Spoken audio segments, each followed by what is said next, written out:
पहनाना चाहा तो उन्होंने कहा कि नहीं, जब मेरी इष्ट देवता गौ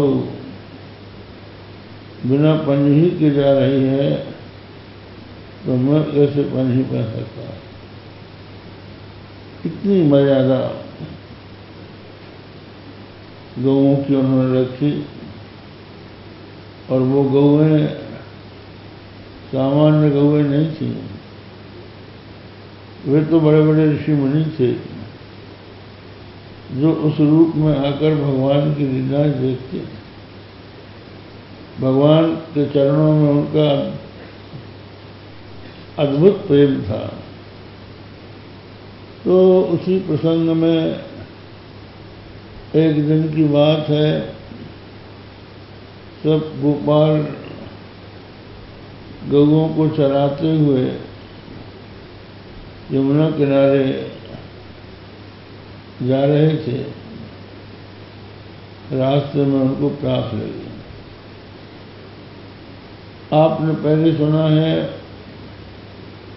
कि भगवान श्री कृष्ण को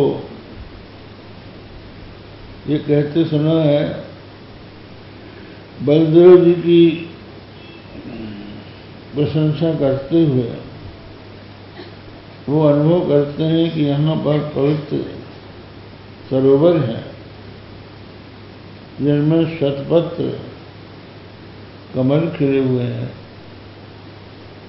और जिनके सौगंध से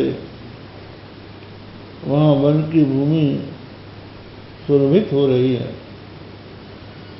ऐसा प्रतीत होता है कि गौओं को चराते हुए भगवान एक ही रास्ते से नहीं जाते, कभी कहीं जाते हैं, कभी कैसे जाते हैं। तो एक दिन यमुना के किनारे उस घाट में पहुंचे जहाँ पर काली नाग रहता था, कालिया नाग रहता था। ये बड़ा भयंकर सर्प था,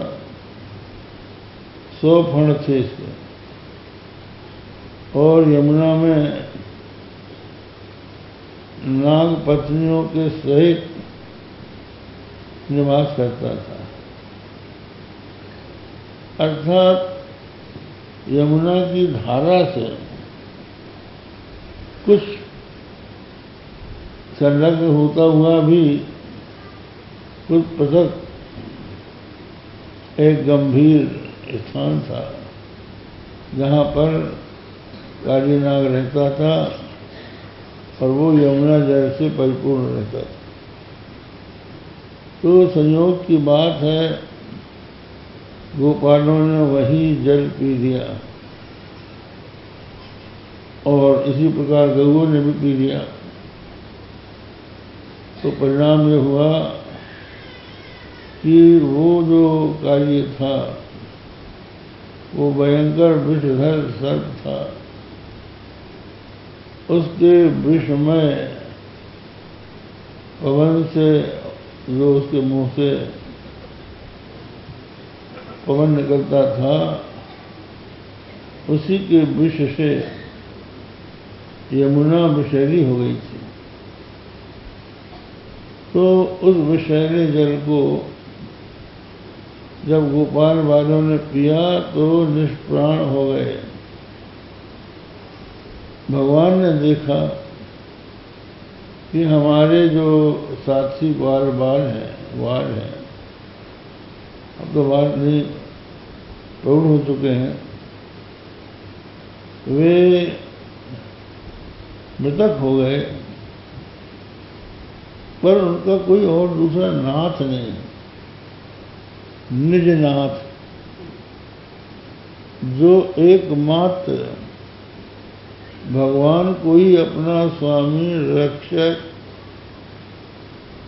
अपना शरीर समझता है, उसकी रक्षा भगवान स्वयं करता है। लिखा है मानस में, सुन मुनि मोहि तो ही कहूँ सा रोषा।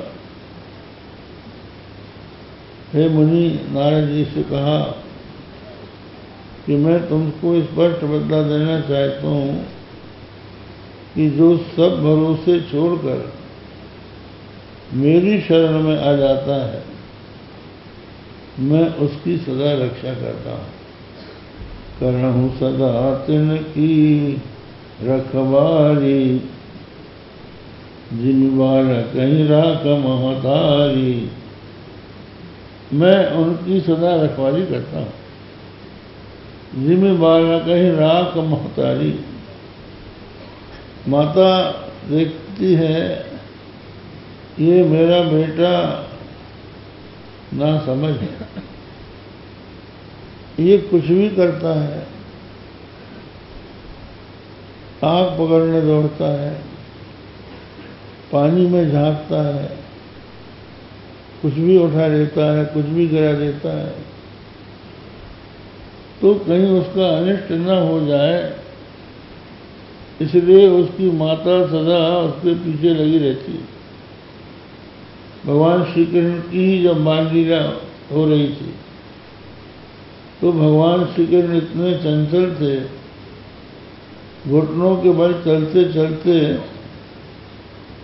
जो पैनी बड़ी बड़ी सींग वाली गाय, पैनी सींग वाली गाय होती थी, उनके पास चले जाते थे। माताओं को भय लगता था कि ये गाय कहीं सींग न मार दे। अग्नि पकड़ने दौड़ते थे, वहां से लौटाते,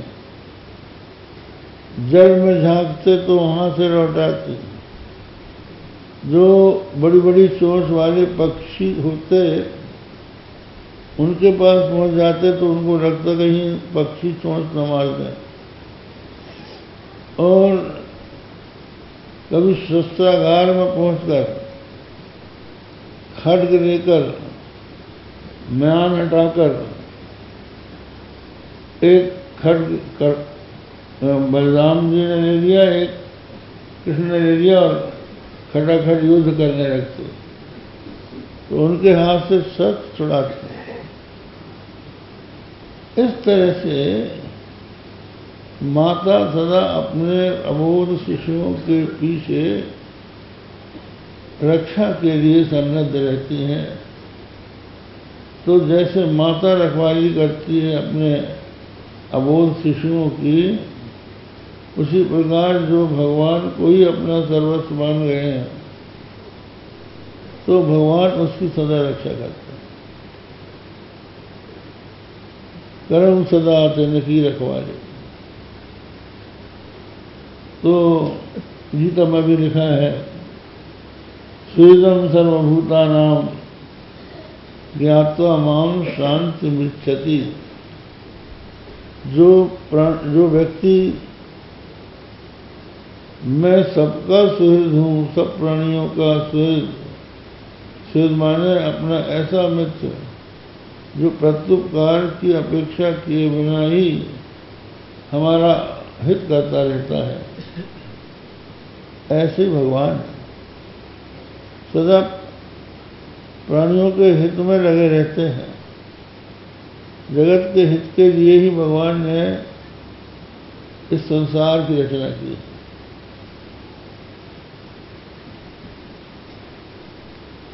लोग पूछते हैं कि प्रलय काल में सब जीव सोए थे,